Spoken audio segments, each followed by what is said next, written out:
La verdad.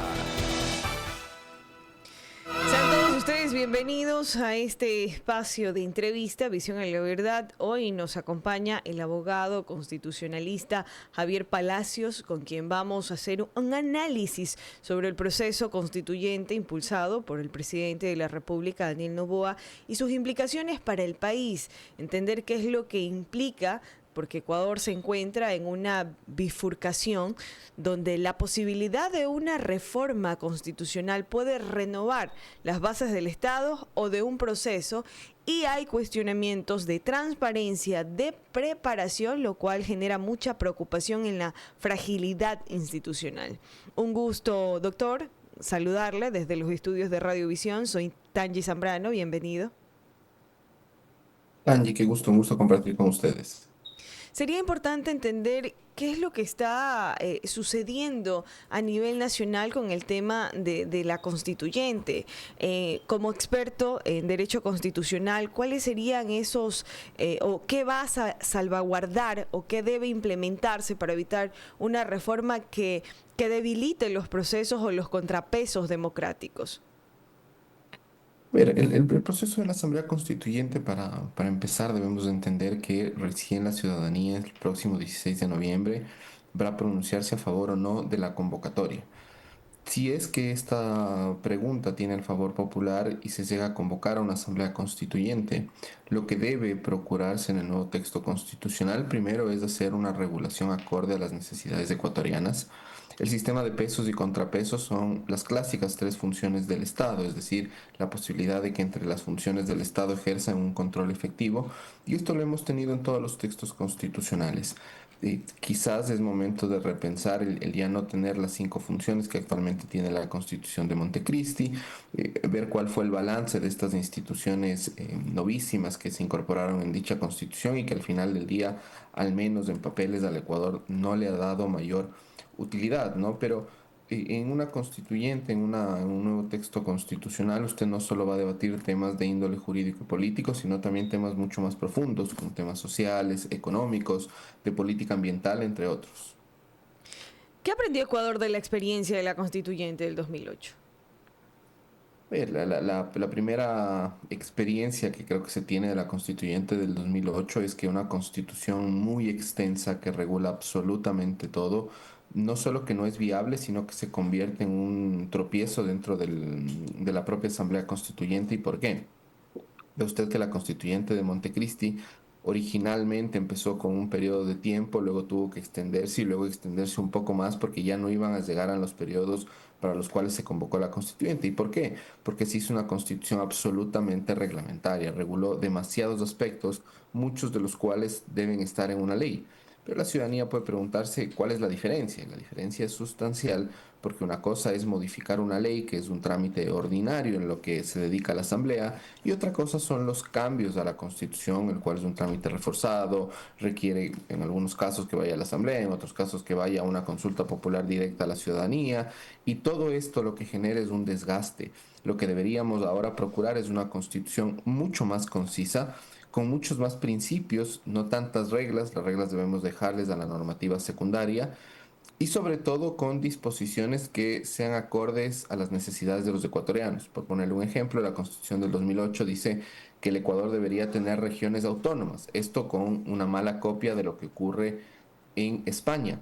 Pero en el Ecuador no tenemos ni vamos a tener regiones autónomas porque no es una institución acorde a nuestras necesidades. Son regulaciones que lamentablemente se incorporaron haciendo un copy-paste sin beneficio de inventario cuando se redactó la Constitución de Montecristi.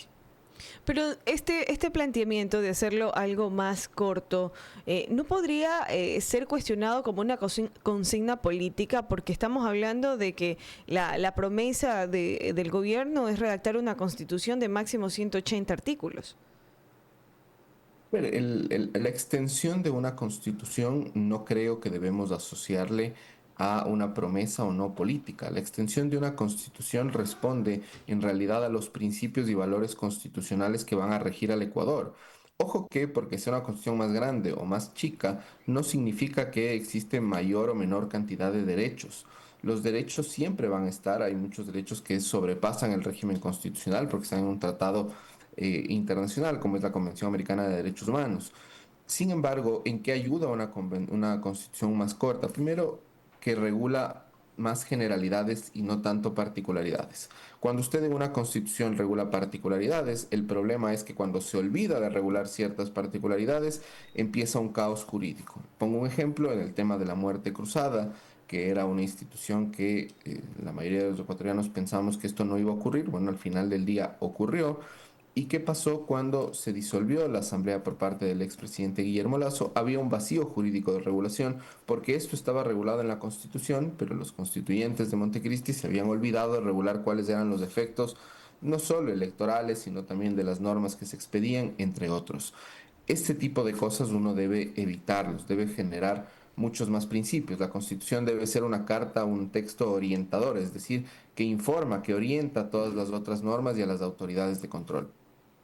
Ahora, doctor, toda esta situación ha generado obviamente controversias, críticas, hay un comparativo, una perspectiva de que quienes van a redactar esta nueva constitución o esto que se está impulsando por parte del gobierno. Pero ante esta situación sería importante entender si estamos en una oportunidad para reinstitucionalizar el país o estamos ante un salto al vacío jurídico o político. Pero una constituyente siempre va a ser una oportunidad para repensar las vías que están orientando a un país. Y esto debe tomárselo con mucha responsabilidad. Los cuadros que puedan estar en la Asamblea Constituyente no dependen en realidad de los requisitos que se impongan en la norma o de los requisitos que se impongan en este caso en el Estatuto Constituyente. Depende de la responsabilidad de los partidos políticos en poner cuadros apropiados. La diferencia, por ejemplo, entre el Estatuto Constituyente de 2007 y la hora que se propone en 2025 en cuanto a los requisitos es la edad. En el uno se ponía 21 años y ahora está 18 años, respetando lo que dice ahora el texto constitucional.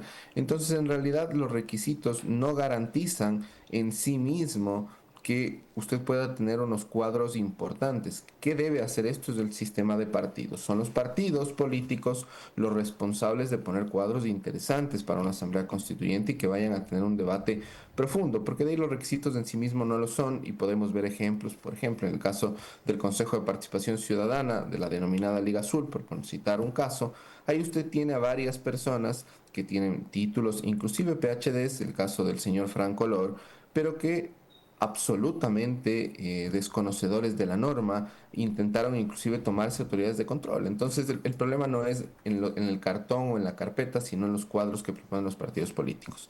Y de allí el entrar o no a un salto al vacío jurídico creo que depende en realidad de los temas que se debatan. El presidente de la República ha dicho que en caso de tener el favor popular, él va a ir poco a poco exponiendo cuáles son los puntos, las líneas de discusión sobre las distintas temáticas de la constituyente. Bueno, esto es un tema importante, ¿no? ¿Y por qué es un tema importante? Porque si el presidente, que es quien sugiere la constituyente en este momento, empieza ya a delimitar las líneas, lo que va a generar es un debate ciudadano legítimo, normal en este tipo de procesos, en los que se entienda cuáles son las nuevas líneas económicas, políticas, sociales, y cuando ya se llegue a una potencial asamblea constituyente, empezar a debatir sobre esto, entender que un proceso constituyente es una oportunidad para el Ecuador, pero esta oportunidad tiene que ser ejercida de manera responsable y no con tintes políticos para hacer un texto constitucional a la medida de un proyecto político, como es lo que ocurrió con la Constitución de Montecristi. Ahora, doctor, ¿existe la preocupación de los grupos o de los movimientos de políticos que estén en este proceso? Porque veamos de que la Constitución del 2008, muchas personas la cuestionan y dicen que fue la línea para consolidar el poder del gobierno de turno. ¿No estaríamos ante una situación similar? Para evitar eso necesitamos cuadros responsables de los distintos partidos políticos. Cuadros que permitan un debate amplio, un debate transparente y un debate técnico. Y al final del día, la ciudadanía será la que aprueba o no aprueba esta nueva propuesta de texto constitucional, que eso hay que recordarlo. Vivimos ahora en un país mucho más informado, ya vivimos de las experiencias, hemos visto el caso de la Constitución de Montecristi, vimos cómo gobernaron en esa época. Ahora es momento de que en una potencial constituyente el debate sea mucho más técnico y sobre todo, si el proyecto de constitución se intenta ajustar a un proyecto político y no a las realidades ecuatorianas, bueno, la ciudadanía tendrá el voto final en las urnas para aprobar o no dicha propuesta constitucional. Y en el tema de las garantías jurídicas, ¿cuáles serían o existen de que no existan o no se disuelvan los contrapesos? La Corte Constitucional, la Asamblea Nacional, la Contraloría, durante todo este proceso de transición. Pero mientras se instala la Asamblea Constituyente, todas las funciones del Estado continúan ejerciendo sus competencias. No existe la posibilidad de esta denominada Asamblea Constituyente de plenos poderes, que es lo que ocurrió en el año 2007 con la Constitución de Montecristi, cuando la Asamblea asumió para sí el poder legislativo sobre todo. En este momento, la Asamblea Constituyente que se instale tendrá una única misión, que es redactar una nueva propuesta de constitución, la cual luego deberá ser puesta en conocimiento de la ciudadanía. Mientras ello ocurre y mientras no se apruebe el nuevo texto constitucional, la Corte Constitucional seguirá funcionando, la Contraloría General del Estado seguirá funcionando, la Asamblea Nacional continuará funcionando. ¿Y por qué? Porque mucha gente puede pensar, bueno, pero si llevamos una constituyente, ¿para qué tenemos las otras funciones? Porque la constituyente solo se encarga de redactar una propuesta de constitución. Y esta propuesta de constitución, finalmente, ¿quién la aprueba? La ciudadanía. Y puede darse el caso de que la ciudadanía diga, no estoy de acuerdo con el nuevo texto constitucional y mantenemos el texto constitucional de 2008 y continúan las funciones como han estado, o puede ocurrir lo contrario en la que la ciudadanía diga, sí estoy de acuerdo en el nuevo texto constitucional, y ahí entraríamos en un periodo ya de transición a la nueva Carta Magna del Ecuador, pero este periodo de transición, de qué dependerá y cómo se regulará, debe estar en la nueva propuesta constitucional. En lo particular, yo tengo preocupación por la diversidad de opiniones políticas que reinan en el país y que quizás podrían realizarse muy buenas protestas, pero al agruparse el poder político en ciertos partidos políticos, eso puede mermar y también nos puede afectar. Entonces, ¿cuáles serían, por ejemplo, los riesgos reales que corre la ciudadanía de manera general? A ver, más que riesgos reales, creo que son las reglas de la democracia en el sentido de que puede existir un partido mayoritariamente ganador en la eventual Asamblea Constituyente, pero esto va a ocurrir no solo en una constituyente, sino en las elecciones de parlamento, de presidente, de alcaldes, de concejales. Esto va a ocurrir y esto es normal porque así funciona la democracia, pero debemos de entender que quien da el poder a estos políticos es la ciudadanía la que elige quiénes van a ser sus representantes y por las reglas electorales, sin duda alguna es previsible, es plausible que pueda existir un movimiento político que tenga la mayoría dentro de la Asamblea Constituyente y que sean las ideas finalmente del movimiento político las que intenten pregonar dentro de esta Asamblea. ¿Dónde está el rol de la ciudadanía en generar debate, en generar aportes? Vea usted que el estatuto constituyente permite que la ciudadanía haga una serie de aportes para que la Asamblea pueda conocerlo. Bueno, debemos activar también a la ciudadanía, a los gremios, ser activos en un proceso constituyente y entender lo que esto implica, porque esto lo que va a implicar es un debate, un intercambio de ideas y también estar conscientes de las reglas de la democracia en la que puede ser que sea el partido A, puede ser que sea el partido B o puede ser que sea el partido C, que llegue a tener una determinada mayoría, o puede ser que exista una coalición dentro de la Asamblea Constituyente en la que se genere una mayoría conformada por varios partidos políticos, porque así funciona la democracia. Doctor, pero la consulta, por ejemplo, esta consulta, esto que está convocando el gobierno actual, muchos lo están interpretando como un plebiscito político más que como un mecanismo jurídico. A ver, las consultas populares, sin duda alguna, tienen, incluyendo el tema de la constituyente, tienen un componente jurídico en cuanto a los defectos que puede generar las modificaciones y tiene un componente político, sin duda. ¿Y cuál es el componente político? Es la forma o la línea o el entendimiento de gobierno que tiene quien está en el poder de turno.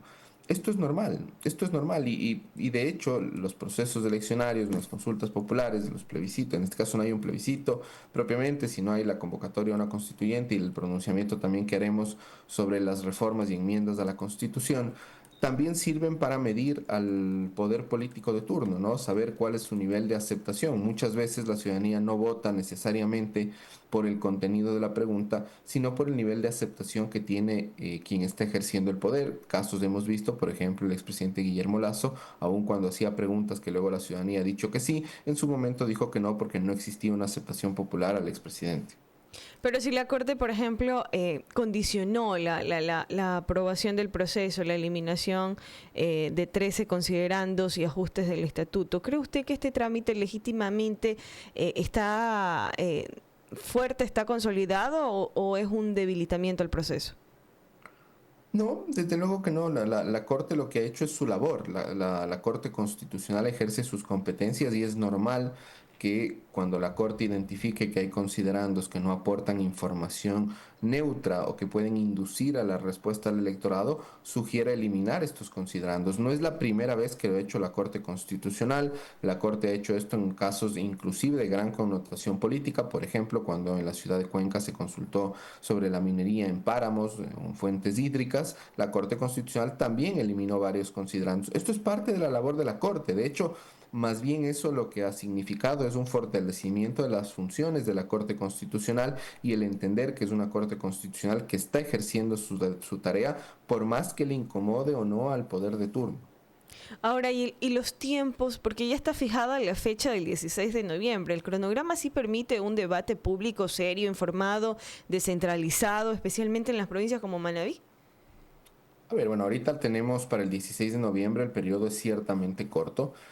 Yo creo que ahí viene la responsabilidad, ¿no? De quienes han inscrito como partidos políticos la posibilidad de hacer campaña por el sí o por el no, que deberían fomentar este debate, ¿no? La provincia de Manabí es una provincia importante, tanto en lo económico, en lo numérico, que debería hacerse una información importante sobre lo que se busca con esta asamblea constituyente, lo que se busca también con las preguntas que están.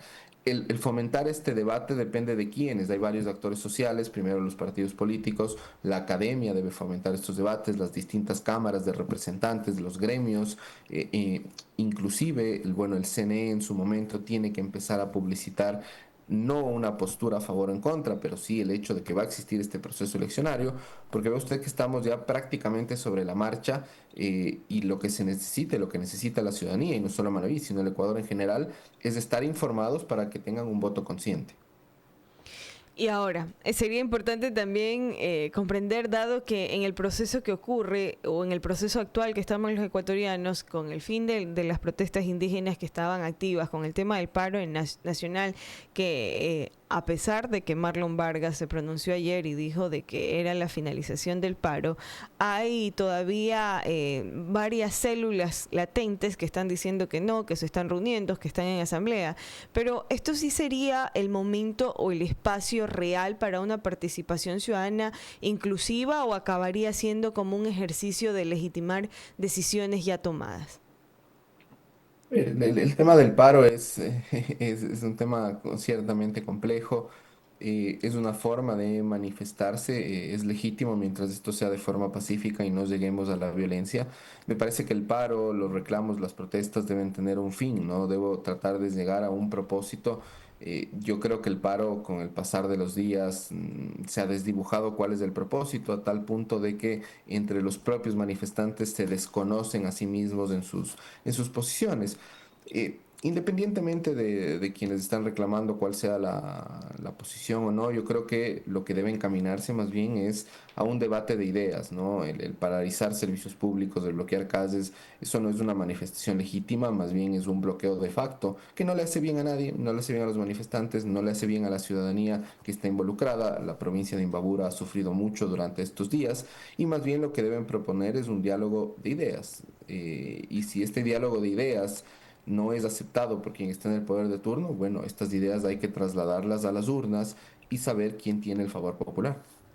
Pero si la participación ciudadana se limita a decir sí o no el 16 de noviembre, ¿qué tan vinculante sería ese voto para los contenidos concretos de la nueva constitución? A ver, es muy importante el voto de la ciudadanía, el sí o el no es trascendental, porque de eso dependerá que vaya o no vaya a un proceso constituyente. La soberanía del Ecuador radica precisamente en sus habitantes, que son los que tienen la última palabra. La vinculatoriedad del contenido de la Constitución no está dada por lo que se señala el 16 de noviembre, porque la ciudadanía el 16 de noviembre no va a votar por un determinado texto constitucional. Lo único que va a votar es para abrir la puerta a un debate sobre una propuesta constitucional que habrá que hacerlo y que tomará mucho tiempo. Ve usted que en tiempos un proceso constituyente menos de un año y medio no será posible, desde su inicio me refiero, por más corta que sea la constitución, porque debe garantizarse un debate de ideas y un debate profundo. Doctor, y en este momento en que la Corte Constitucional ya marcó condiciones de que el Consejo Nacional Electoral está organizando el tema de la consulta, que el Ejecutivo está impulsando acciones con urgencia en el ámbito de seguridad, la expansión de las fuerzas militares, ¿quién tiene realmente el control del proceso? ¿Cuáles son los contrapesos? ¿A quiénes le pertenecen? ¿Cómo evaluar si la convocatoria que está haciendo el gobierno, que está impulsando la agenda fuerte en temas de seguridad, en la eliminación de los poderes, de esta situación en la que vivimos, donde hay pérdidas económicas por el tema de las paralizaciones, se están mezclando absolutamente tantas cosas que quién tiene realmente el direccionamiento para que todo esto funcione? A ver, ahí hay distintas aristas de la pregunta, ¿no? En cuanto al proceso electoral, quien debe controlar que estemos en igualdad de armas, es decir, que no exista un uso de destinos de recursos públicos para promover una campaña política, es el Consejo Nacional Electoral, y la forma de la convocatoria de esta, sobre todo de la constituyente y de las reformas y enmiendas constitucionales, las dictaminó la Corte Constitucional. La Corte ha dicho cómo se convoca y cuál es la pregunta que debe constar en la papeleta, entonces así no hay mayor inconveniente. En cuanto a las medidas que adopte el Ejecutivo, si las medidas que adopte el Ejecutivo vulneraran derechos constitucionales, existen los órganos jurisdiccionales encargados de tutelar aquello, ¿no? Por ejemplo, las detenciones de manifestantes, existen los jueces penales en su momento, los jueces de flagrancia, en caso de que la detención fuera en flagrancia, y de los estados de excepción, que son otras las medidas del Ejecutivo, es la Corte Constitucional. A mí me parece que los jueces han hecho una labor correcta, transparente. La Corte, cuando ha tenido que rechazar las posiciones del Ejecutivo, lo ha hecho; cuando ha tenido que avalar las posiciones del Ejecutivo, los ha hecho. Indistintamente de que podamos discrepar en algunas ocasiones con las decisiones de la Corte Constitucional, lo transparente y lo que garantiza la independencia judicial, y no solo de la Corte, sino de todos los jueces, es el respeto a sus decisiones, correctas o incorrectas, a juicio de quien la juzgue.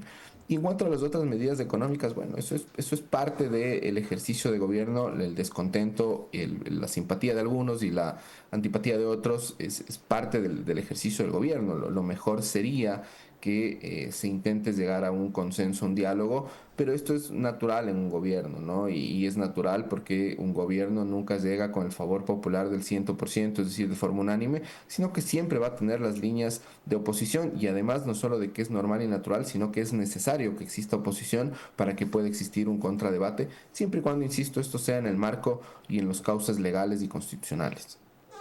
Doctor, más allá de todo este tema del discurso, de refundar el país, de acá en Manabí, la ola política siempre está marcada hacia una fuerza por varios años, y se habla mucho de que esta constituyente o esta constitución lo que busca es fundar o aprobar o impulsar a quien está gobernando. ¿Cuál sería su análisis final para contradecir o apoyar dicho pronunciamiento? Bueno, tendremos que ver cuál es el contenido de la Constitución. Yo creo que los ecuatorianos hemos tenido ya experiencias para evitar que una Constitución esté acorde a un proyecto político y no a las necesidades de los ecuatorianos.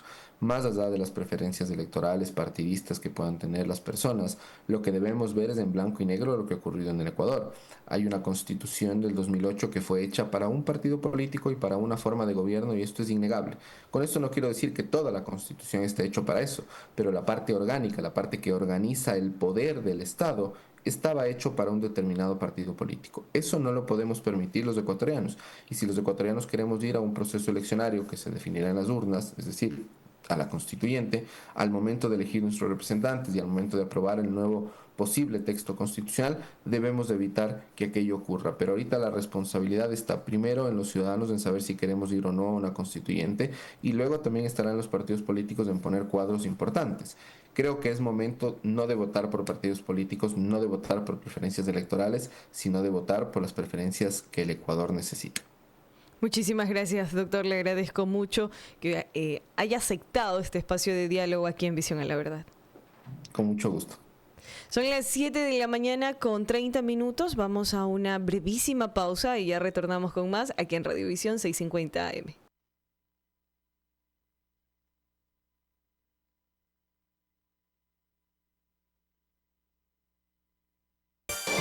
En Radiovisión Manabí, inicio del espacio publicitario.